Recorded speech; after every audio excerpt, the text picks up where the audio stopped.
So, thank you for joining our 44 New Voices series. My name is Zanira, and this week we are joined by Chloe Louvouezo. Chloe is a Congolese-American writer and advocate for women. She is the executive producer and host of the podcast Life I Swear, and the author of Life I Swear, Intimate Stories from Black Women on Identity, Healing, and Self-Trust. Chloe, thank you so much for being here. Thank you so much for having me. So for 44 New Voices, we were building our list for individuals that we wanted to highlight. And as we were building our list, your book had just come out in November. Can you describe the process of writing your book and what inspired you to start? Sure. It was such a process, though when I think back on it, it happened pretty quickly. January 2020, so only 2 years ago, is when I decided, a little over 2 years ago, I decided to start this book journey. It had been an idea that I had kept stored in my wish list, on the one day I will do the things list. And so I became committed to doing it. And I started with it. So the book is a collection of stories from 26 Black women, but then it's also part memoir for myself. And so I have my own essays that are woven into all of the many other essays from the other women. So I started the process with first writing my own stories. And, these are intimate stories. And so they require a level of vulnerability that I couldn't ask other women to embark on if I hadn't done that work myself. And so I wrote my essays, the bulk of them, and then I started to invite other women to do the same. And then, really my hope was that collectively, if we're all leaning in with honest, raw reflections of our lives, the good, the bad, the ugly, the beautiful, in very transparent ways, it'll help us tap into our own healing while also hopefully inspiring other readers to do the same. I felt and it was interesting the timing, because this was before the pandemic, but I had taken a year sabbatical the immediate year before the pandemic. And so I personally was feeling what many of us have been and are all feeling now, is this dire need for connection, but very intentional connection, and connection with other people and community, but also connection with ourselves, and having the autonomy to really carve out our boundaries and really assess what we need to feel full again. A lot of what we need, we may not want, and that is really hashing out some of our pain points in our lives. And so I wanted to charge the way for us collectively to be brave and courageous in looking back on things that brought us pain, shame, blame, but then offering an opportunity to rewrite those narratives, so that we can just move forward with more purpose and intention. That's awesome. You also speak very heavily on the topic of identity in both your podcast and your book, and it's in the impact. How do Mhm. you think having both Congolese and American roots shaped your upbringing, and how did that identity shape your success? Mm. Yeah, I mean, it's interesting because, like you, I have two parents from two different places, and I grew up in a country where neither of them are from. And so I grew up in Niger, West Africa. My father is from Brazzaville, Congo, but I was born in Kinshasa, Democratic Republic of Congo. My mother's actually a third culture kid too. She is white American, but she grew up in Rome, Italy. I think one thing both of them had in common was, just a curiosity. They had in common for different reasons, now that I think about it. One, they both had a curiosity for what lived beyond their borders. And so my mom's was, I think, a privileged curiosity. And she being my American parent, and she worked in international development. And that's what led us to Niamey, Niger, which, when I think of all the places that have been home, that place resonates so magically for me. My father, too, had a curiosity to explore and live beyond the borders that he called home in Congo. But I think that was more absolutely out of necessity as an immigrant to the United States and seeking opportunity. And so for me, how they influenced me was I've always been a wanderer and a wonderer.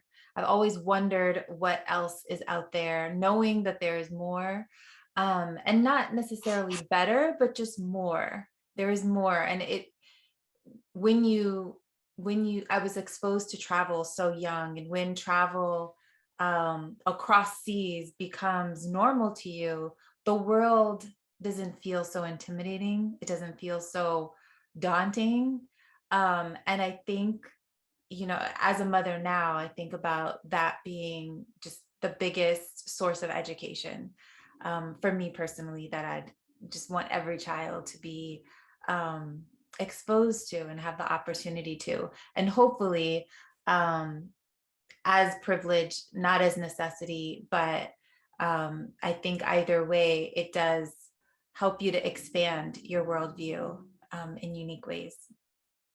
That's Mhm. amazing. And so, with this success, what was the moment when you realized you had achieved success? And success being your own definition, not, Mhm. this I'm rich and I'm wealthy and I Yeah. have all of that.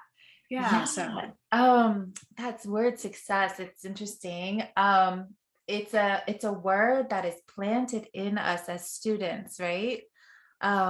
Especially undergrad, as you're thinking about what's next, what does being an adult look like, and what does being a successful adult look like. I think there's a lot of pressure that is put on young adults, especially, and we tend to measure our sense of self, our sense of worth against this intangible um, uh, status of success. And I think as we get older, and for me in particular, I've lent that word a lot of grace by defining it by um, authenticity. To me, that is success, when you can feel um, fully yourself in any room you step into, any environment, where external factors are not weighing on your spirit to the point of you questioning your own value in those rooms. And so I think, and for me, it's a working journey, to be honest. And I think that is, to me, that's also the premise of why I chose to write this book, is really to acknowledge that no matter where we are in our journey, whether we are at any point of the spectrum of how we ourselves or the outside world define success, we are still on the journey. And because our definitions of success will evolve over time. And so for me, when I think about my own success, when you first said it, I was like, all right, I'm not successful. One, I think for me, it's because I still recognize my own insecurities, my own dreams that have not yet been realized. But I do find success in being able to own those insecurities and being able to talk about them and articulate them, and being honest with where I still have to grow, and where um, where there's room for improvement. To me, that is like, in acknowledging where I'm not successful, that is a success, because it feels like I'm coming into myself and being able to be honest with myself and transparent in a way that I was terrified to do in more emotionally immature stages of my life. But I do think that success is this ever evolving thing. And for me, it does go hand in hand with authenticity. Mhm. So you had talked about being comfortable and you being authentic. Has imposter syndrome ever made its appearance during this journey? And if so, like how have you combated or worked through with it? Yeah. Yeah, it absolutely has. I mean, when I think about even being a writer, and I will say that I think I've been an undercover creative for most of my life. Prior to putting my book out into the world, very few people even knew I write or enjoyed to write. And so, yes, leading up to even the release of this book, will people enjoy my writing? Will I feel qualified? Will, as a writer, as an artist, in the way that I desire to see myself, will my stories resonate with other people? Um, for me, yeah, those those questions ruminated in my head, between the time of ideating this book and putting it out into the world. I think the difference, though, is that the stories that I shared were stories that to I needed to tell. I needed to get them out of my system. There are a lot of stories of pain and childhood trauma and ill-fitting relationships, toxic environments that I entered, escaped, found my way into again. And I think that in my way, as the way my brain thinks and heals, is to write it out, and I needed to. And so me recognizing the necessity of processing my wounds in this way overshadowed the doubt still was there, but it the necessity was felt like a requirement, like a duty to myself and to other young women and girls whose stories or hearts might have resonated, and related. And so I just did it. And I don't know if I can offer any other advice other than just do it. I had not realized, the reality that my very transparent stories would live in the homes of many people and be accessible to everybody. It hadn't really sunk in until right before the book came out. And then I was like, oh my gosh, I can't undo this. It's cemented, it's going to live in the world forever. And at that point, it was too late. If my like bruised ego could have called the publisher and said, never mind, I'm just not prepared for it, I probably would have made that call, but it was too late. But I think that was the best thing for me, for my wanting to heal through my storytelling was operating at a different pace than my readiness to be exposed and seen. And it drove a lot of anxiety, but in hindsight, that was the most beautiful part about this last season, literally in the fall, because I had no option but to just get ready. People are gonna ask questions. You have to lean into it. And I had no other option but to deep dive into my own stories and just work through them literally out loud. So, in the field of communications, blunt honesty is often pushed to the side. Mhm. How has Life I Swear affected your view of honesty and authenticity in your communications Mhm. career? That's a good question. You know, and I completely understand that. That is the the card that communication plays in the game. But I do think that the the process of making this book come together has made me not afraid of authenticity. And I think, especially when we're talking about reputation management or, being risk averse in our communications, particularly when it's about issues of the world, of society, that organizations or companies might be scared to take a stance on something because it might mean they lose an audience or a customer base.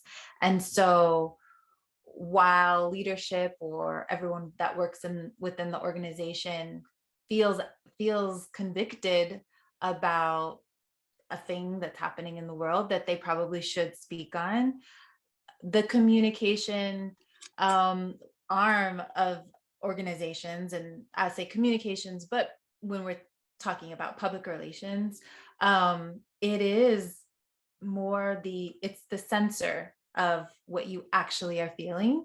It's the filter through which the communications professionals assess whether this will be like a good business move or not.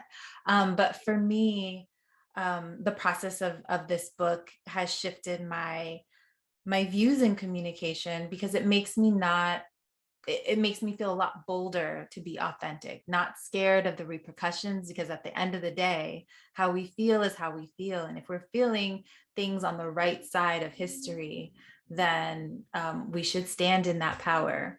And as I relate, this, the conundrum that organizations go through in having to question what to say, or how to spin things, at a personal level, it applies too, because that same sensor is our insecurity speaking loudly to us. You shouldn't say this because people might react in this way, or you might be perceived in this way, or you might kill your brand, or however you're framing what you say or don't say publicly. But at the end of the day, if you're living in authenticity, you have a responsibility to say what's on your heart, particularly if it's going to support the community around you and that you serve. Oh, and then how have you seen positive responses manifest from your authenticity and openness when it comes to topics like identity and mental health?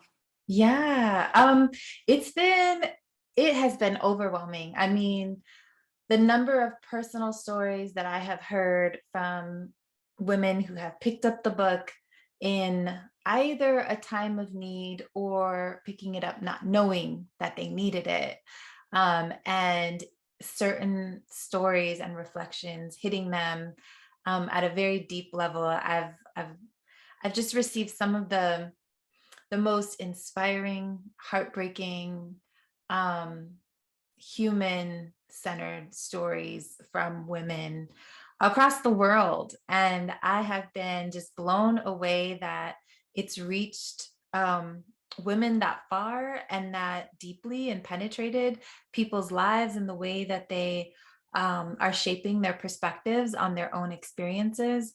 I've really appreciated when people share, I forget sometimes, I forget, since it almost feels like a dream. I worked really hard on the book, put it out, had a really busy fall. And then in December, I got COVID and then there was the holidays, and I kind of took a detox from communication and social media. And then it's almost like I woke up in the new year and I'm like, did that happen? And then when I get a random message kind of affirming the book's role in someone else's healing experience, it's just so humbling and heartening. That's amazing. Yeah. Well, you have your hands kind of in a lot of various projects. What is next for you going forward, and what can we expect? I mean, the drum roll is happening for me in life. Right now, I'm actually, a couple of things are happening.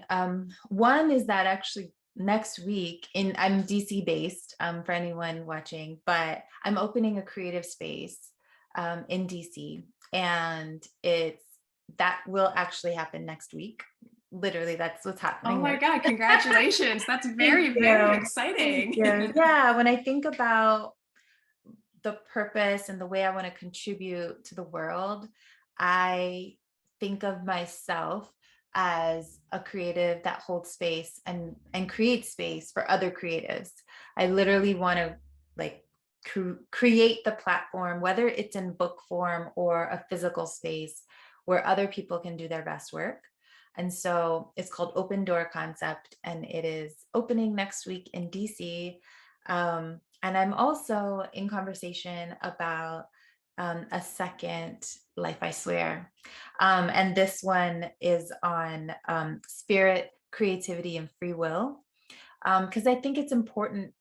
While a lot of I in retrospect, now having this book in my hand, um, and reading through some of my own stories and many of the stories that live in here, a lot of them are about very heavy wounds that we're trying to mend together and heal.